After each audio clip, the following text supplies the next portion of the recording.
This is a special message on the topic of spiritual narcissism. You are a collective that has encountered a variety of spiritual narcissists.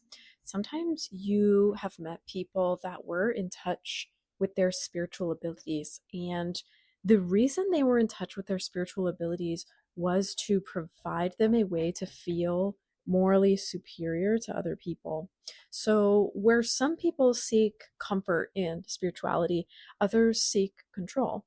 um, Spirituality can become just another way that someone exercises control over another person.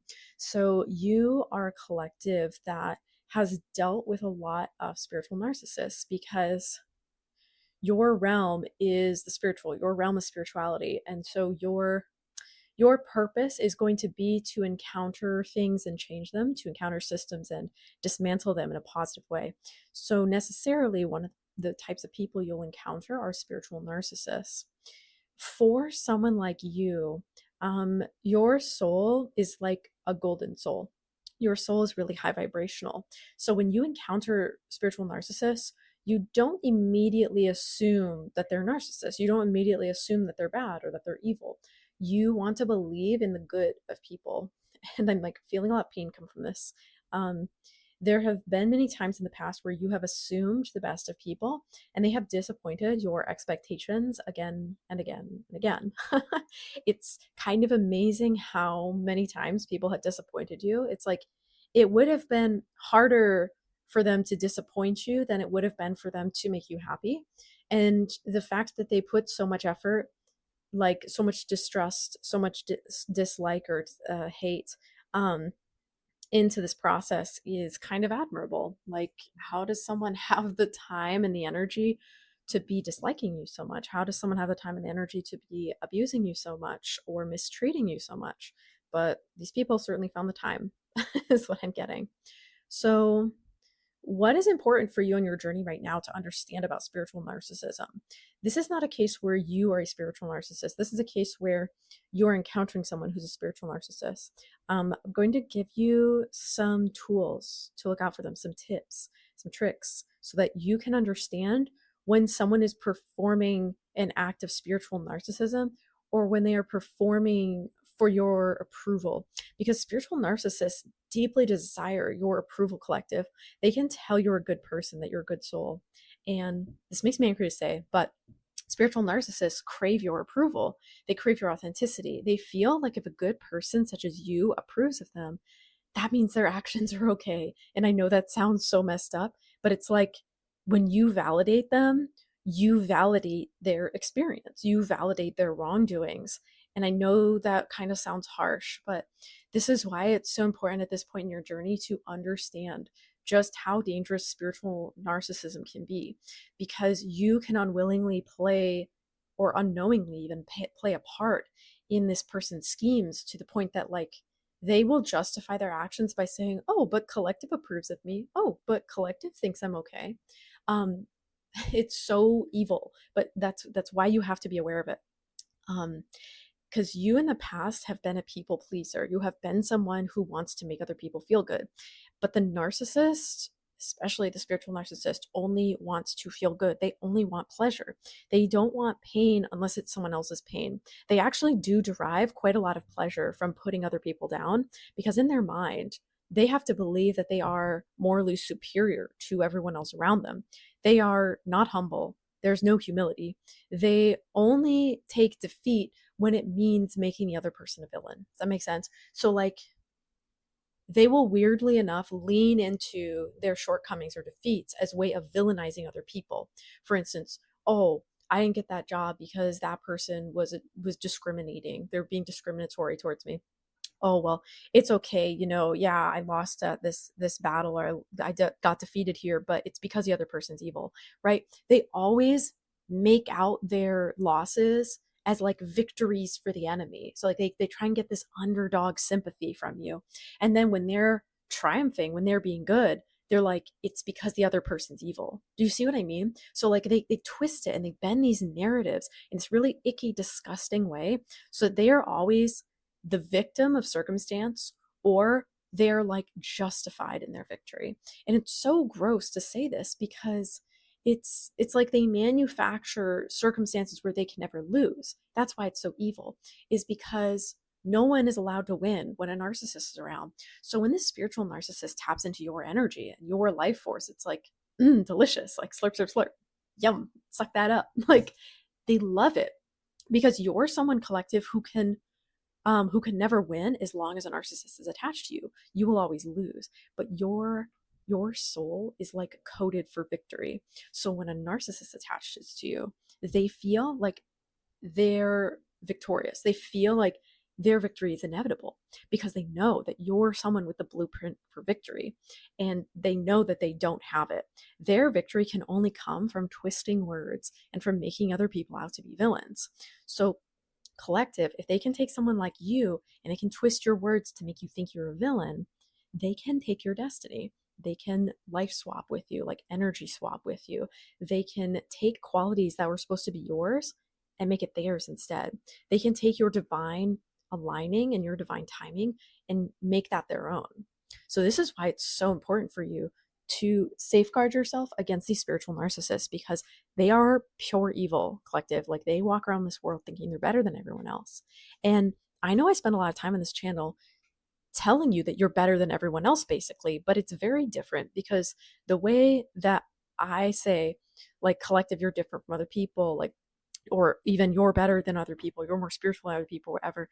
It's not because your victory comes as the result of putting other people down. That's a really important distinction. You always win collective because you're humble, because you are trying to be a force for good, because you're always willing to accept defeat. You're always willing to take feedback. You're always willing to adjust your course and surrender your will to the universe and say, this is what I want, but so be it. You know what? If the universe has other plans, like I accept it, I submit to it. You're so amazingly humble and beautiful collective that, like, that's why I can tell you, like, like you're again, I want to say, like, you're kind of just better than the average soul, because the average soul is having an experience here where they are still learning how to be selfless, and you've mastered the art of being selfless. Like, it's so important that you understand this distinction, because I think that there's some people here who feel like, oh my God, I get all this praise and flattery, so that must mean I'm evil. And it's like, no, your praise and flattery is deserved because you are a kind, good person, because you are not constantly villainizing other people, because you're not out here trying to slurp other people's destinies away from themselves. You're just out here trying to be the best version of yourself you can be while being as kind to as many people as possible, okay? The spiritual narcissist, on the other hand, is out here to actively villainize entire, like, demographics of the population against themselves, and to take their energy, destiny, life force energy, and swap it. Okay, so totally different energies. Does that make sense? I hope that makes sense. Because sometimes people confuse these things. Like, the words like chosen ones can be triggering for people or upsetting to people, or saying like collective, you're so advanced, like that can be upsetting for people. And it's like, you have to understand the context in which this is being said. It's not being said in a, like, let's inflate your ego so you go on to villainize and terrorize other people. It's like, let's build you back up, collective, because you have been shot down by so many people, but and like taken advantage of truly by so many people. The spiritual narcissist is never taken advantage of by other people. Do you know why? Because other people don't consent to being taken advantage of by them. And the spiritual narcissist constantly takes advantage of other people. So what you dish out comes back to you, right? So if the narcissist ever finds himself in a position where they feel like someone's taking advantage of them, I mean, that's the energy they have put out into this universe, is like, I take advantage of people. I put people into the villain role as it serves me. I terrorize people and demonize people for their qualities and their shortcomings. Okay, like, I don't show compassion. That's the spiritual narcissist path. So, you have to understand this, collective, in your journey, that not everyone is nice. Not everyone is like a disciple of God, if you will. Okay, and some of these spiritual people that you meet are going to be really villainous. And it's a really advanced kind of villainy, because have you heard of therapists? Have you heard of like weaponized incompetence, or like therapists who use the therapy terms in like as a way, I think it's called therapy speak. Like, basically, spiritual narcissists become very adept at using certain lingo that is used with pure and good intentions by people in the spiritual community. And then the spiritual narcissist understands how to use them like a tool to get other people to do what they want. And the therapists do this with therapy speak.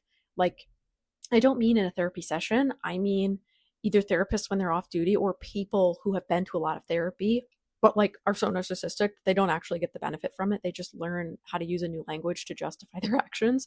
And they'll say things like, oh yeah, I'm establishing a boundary here. Like you can't talk to me more than 2 or 3 times per week. That's my boundary or something like that. Like they use weird phrasing instead of saying like, hey, I'm really busy. Is it like, I hope you don't mind, but I only have time to respond a couple, like 2 or 3 times a week. You can tell a person your boundary is how often you respond. Your boundary cannot be controlling other people's actions. But like spiritual narcissists will, it's a big truck going by as confirmation, I guess. Spiritual narcissists will often like conflate terms, and instead of doing something, instead of doing it for themselves, they will try and police or control other people's actions using that term. And the term was only ever designed as a way to capture how you choose to respond, how you choose to act, right? But yeah, they take that and now that becomes something they do to other people instead of a behavior they act out within themselves, right? Another thing is like, we can't expect people to treat us a certain way, but a boundary could be that we no longer talk to them if they speak to us that way, right? Or we don't discuss a certain subject. Like if someone cannot be chill about politics, right? Someone can't be reasonable. Like, I'm not going to name things, but if someone is really radically supporting ideologies that harm large demographics of people and you say, hey, I don't agree with that, and we can't have conversations, maybe we can't even be friends if you cannot put this rhetoric down. It's really harmful. And especially like, I'm included in this group of people that you're having this aggressive hate speech towards. Like, we can't talk about this, and if you can't agree to not talk about it, then my boundary is that I can no longer talk to you because this is like severely impacting my well-being, right? So your boundary is saying you're not willing to talk about it, right? Your boundary is that if they choose to say, well, I know collective doesn't want to talk about these really upsetting topics, but you know what? Collective doesn't get to decide what I talk about. I have free speech. And then that person goes on the next time you hang out and starts, unleashing all of their opinions and harmful rhetoric on you. Your boundary is like, okay, I'm just going to leave then, right? Because again, you cannot control what the other person does or talks about, but you can control how you respond to it. The narcissist does not work this way. The narcissist will take boundaries and make you do certain behaviors, right? So it's like they won't remove themselves from your life, but they will become increasingly strict with you. Like they would say something like that and say like, you're not allowed to do this. And it wouldn't be an option of like, or I'm leaving. It would just be like, every time you might try and like talk about something, they would just start belittling you or attacking you or something, like, right? Like that's kind of how the narcissist would be, because the narcissist wants to keep feeding off. The narcissist wants to keep taking life force energy from you, and they don't like if you act a certain way. So the term boundaries gets misused all the time by narcissists because they pick up that term from therapy. And they pick up like, oh, therapists say that boundaries are good. Oh, people have sympathy for me if I say I'm valuing, respecting myself and establishing boundaries. Just sorry, I had a cat hair in my mouth. And then they go on to like not even use the term as it's meant to be used. They become even more controlling. Does that make sense? So in spirituality, what you need to know is how this manifests in another person is them dictating the way in which you can perform your spirituality, is them attacking your spiritual practices and beliefs. Okay, this is really subtle, this is really insidious, but like you need to be aware of it. And the spiritual narcissist will also take credit for your spiritual practices and try and convince you that it's like their beliefs. Like, this is like irritating to even remember, but I've had experiences myself where I had a certain kind of practice, and then the other person took on elements of my practice and then tried to teach me about that, tried to tell me how that part of the practice works. And it's like, no, you didn't know anything about this when I met you. And even if you knew some things, you don't know the way in which I do my practice. You don't get to tell me what way my practice works or doesn't work. Like you learned what you did from me. Like you cannot be going around here trying to police how I do my practice, right? I'm saying 444 on my timer. And it can be confusing collective when a spiritual narcissist tries to tell you that you're doing spirituality wrong, or there's something like dangerous with your practice, or you need to be a certain way, or like spiritual narcissists can use terms even like you need to be more in your feminine energy by doing these like feminine coded activities, or they can say like you need to be more in your masculine energy by doing these masculine things. If you don't do these divine masculine actions, like you're not being a divine masculine. See how it's like just another way to control you? It's like that's what the key is with dealing with spiritual narcissists. It's a person that tries to control you. Someone who's truly deeply spiritual has no desire to control another person's path. Do you know why? It's because you don't know the purpose of that other person's path. It's because through your own lifetime of experiences, you have been humbled and realized that you were wrong at times. Like you pursued things and then had to be humbled, realizing, oh my God, I thought I was doing this good thing, but like it was really harmful. And now I've changed and evolved my viewpoint. um right, and so like that's a healthy growth perspective, but the narcissist will never see things that way, and they'll always seek to force their beliefs and their ideologies on other people and like feed off of their obedience and their subservience.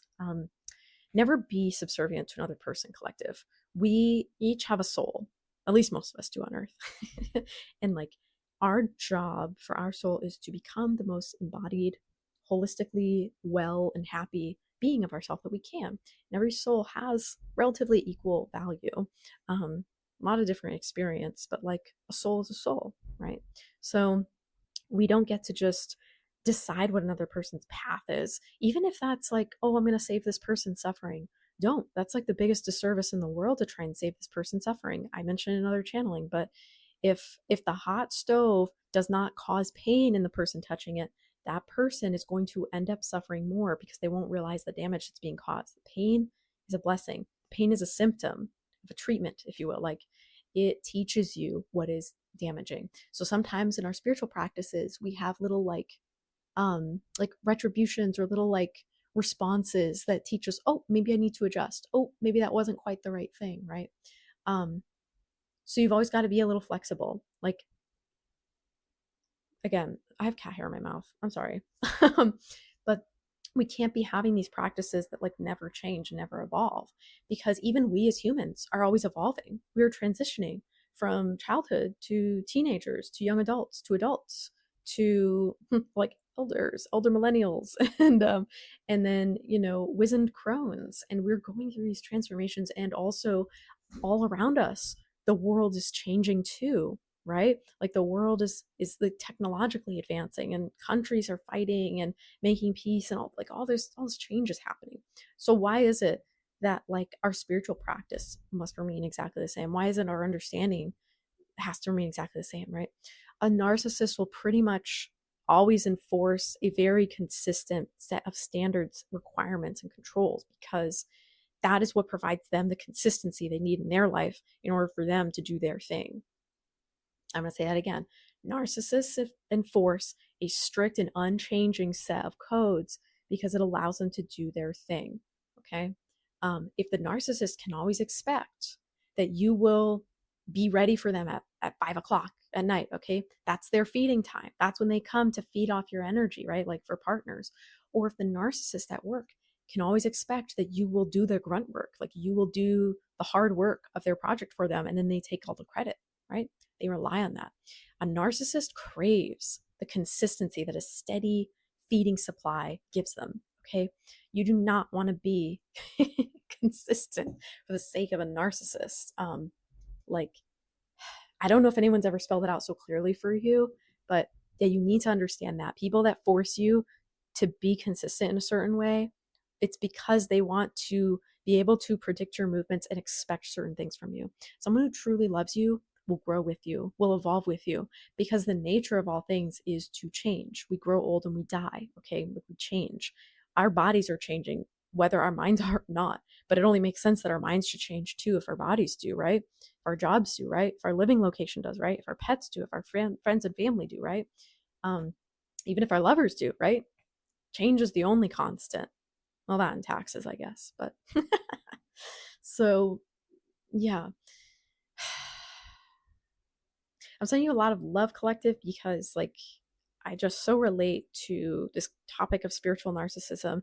And I really hope that it empowers you to follow your unique path and not allow others to change your course based on what your predictability does for them. Just because you're not a convenient, reliable, like feeding mechanism for them doesn't mean you're not allowed to grow and expand.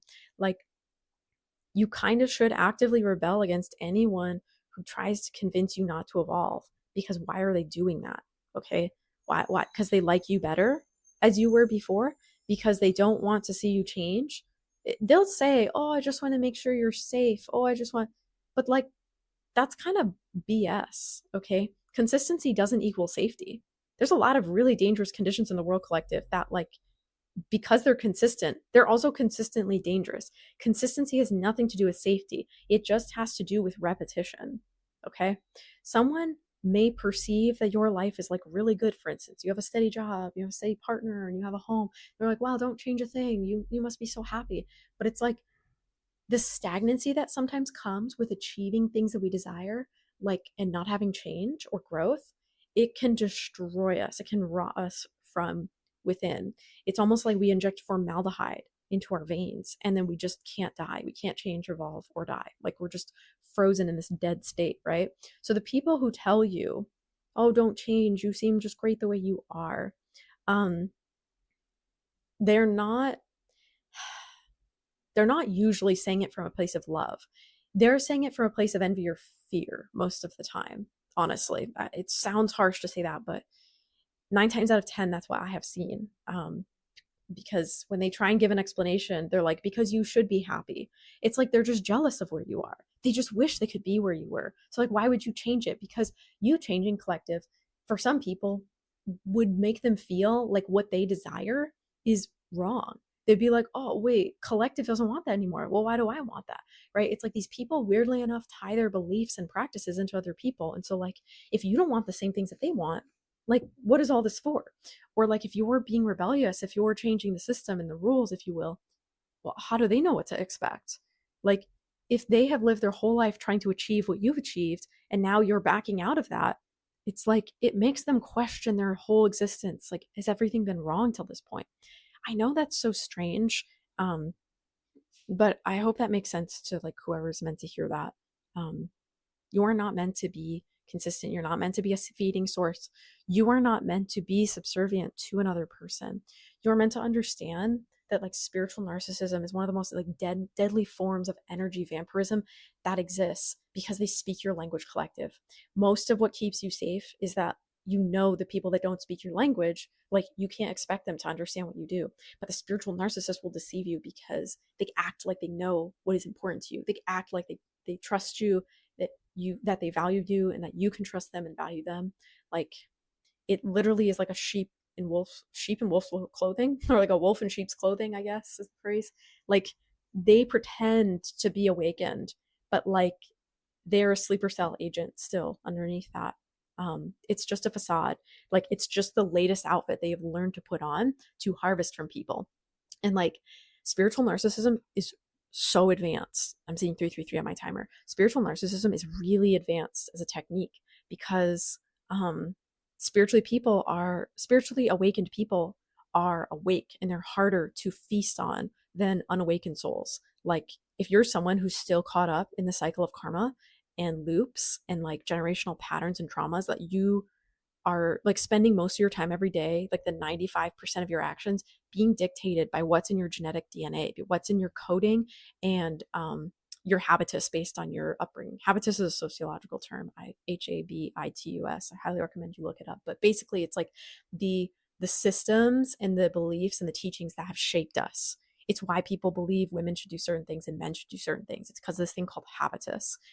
It's just societal conditioning, basically. Anyway, but yeah, you can.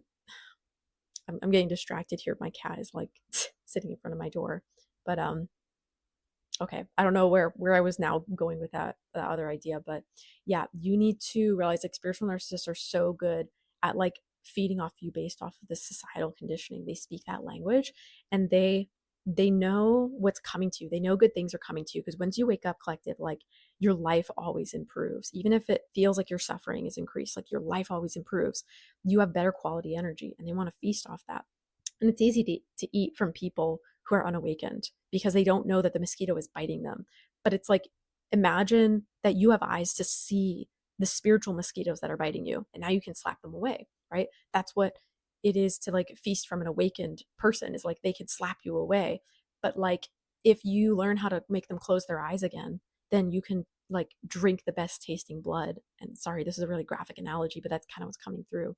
um it's almost, ugh, God, okay. The symbolism that's coming through is also like, instead of a mosquito drinking your blood, it's like a doctor with syringe taking out vials of your blood. Like, it's more methodical and there's more of it that they take from you, and it leaves you feeling really woozy. And like, you don't have that itchy thing after, like that itchy bump, chemical reactions. Like, you don't even know like who's done it, but like, it's much stronger, it's much more damaging, all that. So yeah, that's like part of why you have to be so careful, is there's just people out here who've really honed this craft to be able to feast from others, to be able to destiny swap, and to be able to like fulfill their desire to be the victor, to be the winner, not even the hero. They just want to be the winner. Ugh, God, that's so gross. Yeah. Spiritual narcissism is all about coming out on top. Okay. It doesn't matter who you step on to get there. All that matters is that you are never the victim. And if you are the victim, it's only because someone else is the villain, but you are never the villain, right? Like, how does that work? That they can only be victims, but never villains. Like, if you play into that paradigm, you have to accept that you're the villain sometimes. So you just got to leave that game altogether. um, okay. This was a really random channeling, but I trust that it was for someone today and that it's hitting them at exactly the right time. So, sending you guys so much love and so much support for your growth journey. I know it's going to be transforming even more beautifully than ever with this eclipse energy, especially. And yeah, I look forward to seeing you in the next channeling. That's all for now. Bye.